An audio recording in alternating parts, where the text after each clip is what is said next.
How's it going, my friends? So this is Lord Laverne, and I'm back. And today I have the book by Kenneth Minogue on politics, and the Oxford series is excellent for learning about a topic.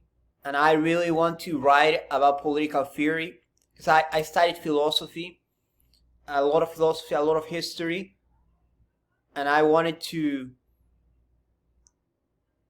share with you guys my insights. I also want to explore political philosophy in these upcoming months. Expect a bunch of essays on Karl Marx, Rousseau, Jean-Jacques Rousseau, Thomas Hobbes, Leviathan, John Locke, and a lot of other authors. But I'm starting from the Kenneth Minogue essay or Oxford Introduction because I think that it covers all the bases. It starts from ancient Greece. It starts from the conception of what it means what is political in our modern world. And there's a progressive definition that everything is political, and Minogue criticizes that. Then it goes to the ancient Greeks, then to the Romans, and then it moves all the way to the modern state. And let's go at it, my friends. And this is my book, chapter by chapter breakdown, Kenneth Minogue Politics Introduction, Chapter 1, Why Despots Don't Belong in Politics.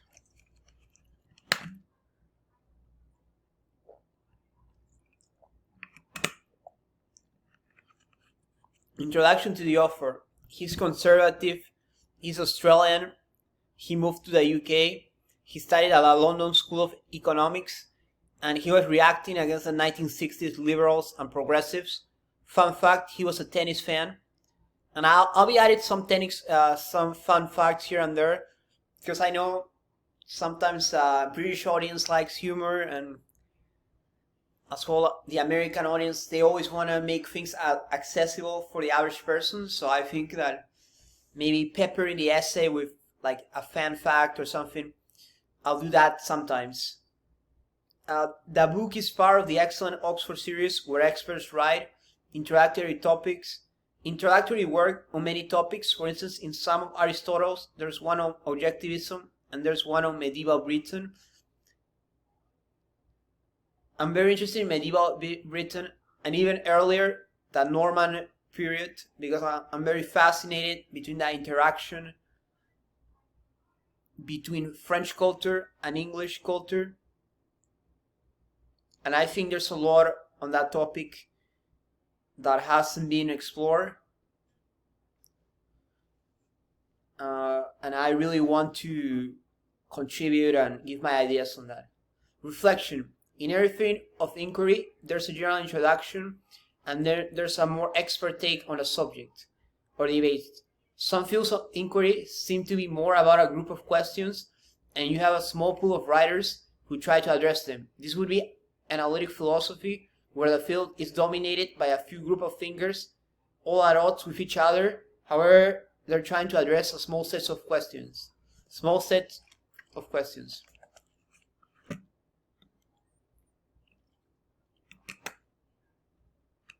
Having studied analytic philosophy, I feel that I know the most about how the discipline works as opposed to other disciplines. Guys, let's continue. So as I said, every field of inquiry, especially analytic philosophy, is just a group of people, a small group of thinkers like Aristotle, Plato, Hobbes, Locke, Wittgenstein, Machiavelli, Nietzsche, Freud. So it's just a small, well, that's Freud count as analytic. But anyway, the idea is that there's only a small group of thinkers, Berkeley, and those are the important ones. And then everybody else is just trying to debate and figure out what are the answers. And I'm gonna issue my critique of analytic philosophy in another video. Despite that, for this video, I want to focus on Kenneth Minogue book. And also Minogue, it's an Irish last name, so if I'm pronouncing it wrong, feel free to leave it in the comments. But anyway, so introductory chapter. First observation is that Kenneth Minogue highlights the importance of a common sense worldview of politics. Side note, I think ever since Edmund Burke, common sense is highly prized in British society. For instance, Ed Ruskin writes, dismissiveness and hostility towards theory has long been a bulwark of British conservative ideology. That Gardiner identifies, this is a reference to the Scottish professor Michael Gardiner, and I don't want to get into the, like, if this is right or not, and what are the consequences. My priority right now is just to say that Minogue represented a conservative stance towards the more progressive and liberal view, and sometimes extreme as well. Like, both sides can be extreme, left and right, but he's just answering to those guys who think that politics is everything. Minogue criticizes thinkers like Thomas Mann, who tried to give political meaning to every other human endeavor. Being, for instance, going on a date, thinking out love, or going fishing. Minogue writes,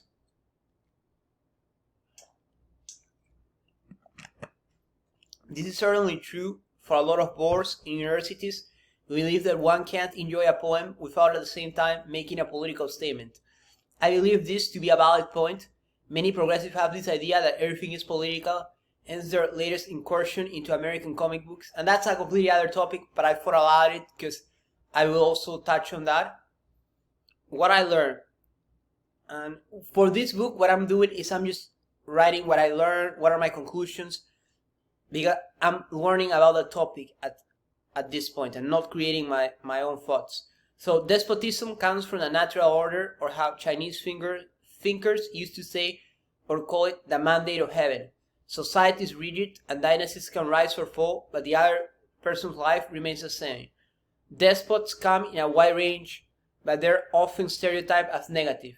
Cruel pharaohs, deranged Roman emperors like Caligula and Nero, exotic and remote emperors in China or India. Greeks disliked the wide difference between the rulers and the subjects. Prostration is a posture where you bow down to your superior. Greeks and Romans reserved this kind of worship exclusively for the divine and not between people. So Minogue is saying that Greeks thought that Oriental people, and I know some people would say Edward Said, and I plan on reading his books as well, his critique of this view, that Greeks thought that people just in the Oriental world just bow down to their superiors and just follow what they said. Well, Greeks thought that people were equal and you shouldn't be bowing down to anyone. The essence of despotism is there's no rejection appeal that was checking the power of the ruler. I think Montaigne, he's a French writer, by the way. It's a different thinker, but there's no parliament, no opposition, no press. Subjects focus less on political matter or empirical matters and more on spiritual endeavors. So once people don't have political power, they just focus on spiritual endeavors. Primitive life have become regulated, for instance. So that's the question I have.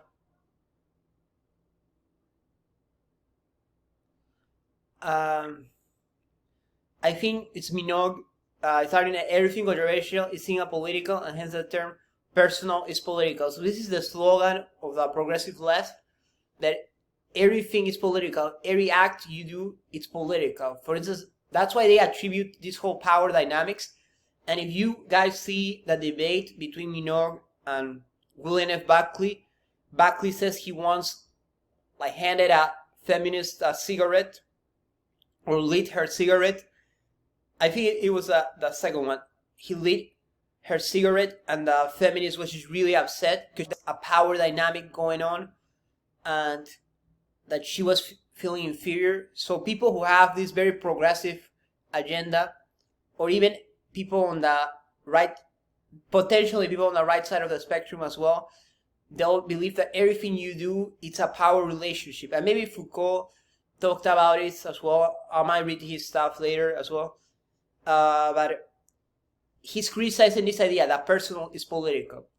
Names and Reality in the World of Politics, Limitation of the Japanese Prime Minister, Stalin's Bogus Constitution. And we're going to touch on constitutions next week or in a few days, but the idea is that Stalin created a constitution that he didn't follow through, while in the quote-unquote Western world or English-speaking world, if you have a constitution, you're supposed to follow it very closely. And Oriental definition, the action of monarchs, parliament, and ministers were the political committed who hinder them.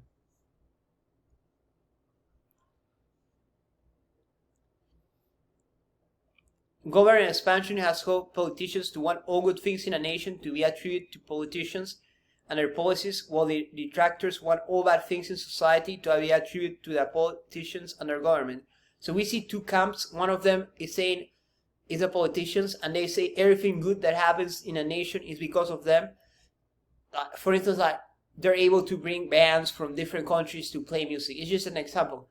And then their detractors are saying everything bad that happens. For instance, if let's say if there's on a TV a show, people might say, "Oh, that show is satanic," and they blame the politicians. Everything has to be made into political, and that's the era we're living in. And this is what Minogue was concentrating about. Politics have impacted history a lot, where political actors bring themselves and their actions posthumous fame, where they see history redeeming them.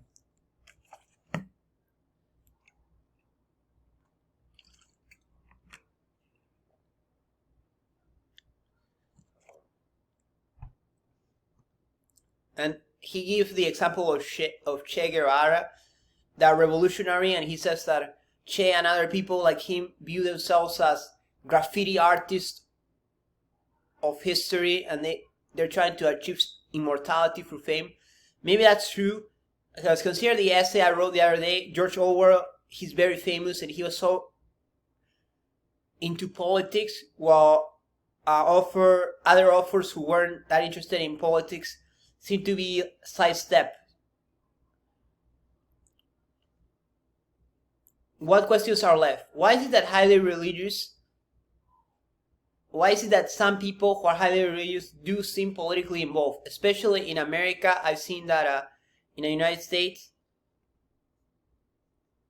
I've seen that a lot of very religious people are politically involved, and they also want to advocate for their causes. And alright, my friend, let's continue. So what questions are left? Why is it that highly religious people are somewhat politically involved, especially in America? What are the philosophies of withdrawal?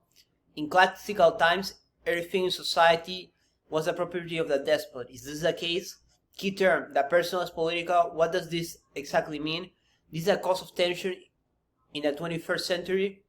In the 20th century, what does a theater of illusion mean? What is the distinction between political life, private life, and social life? And it's an interesting phrase. Revolutionaries are the graffiti artists of history. So skepticism, progressivism is fake humility. It shows the superiority of our current culture or the past cultures and the internal cultures. And this is a very, I like to end with this because it's a very interesting observation, which I think is true. The idea that many progressives see themselves as superior to the other cultures, which are quote-unquote intolerant, and they also are claiming superiority over cultures of the past who they didn't have their values.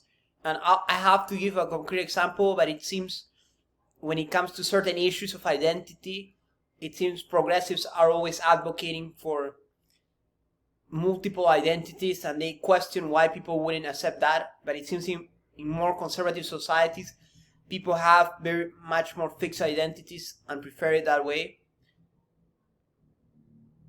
So we're seeing that tension. And my friends, I'm gonna next week or in this next video, I'm gonna explore more the Greeks as well as the Constitution.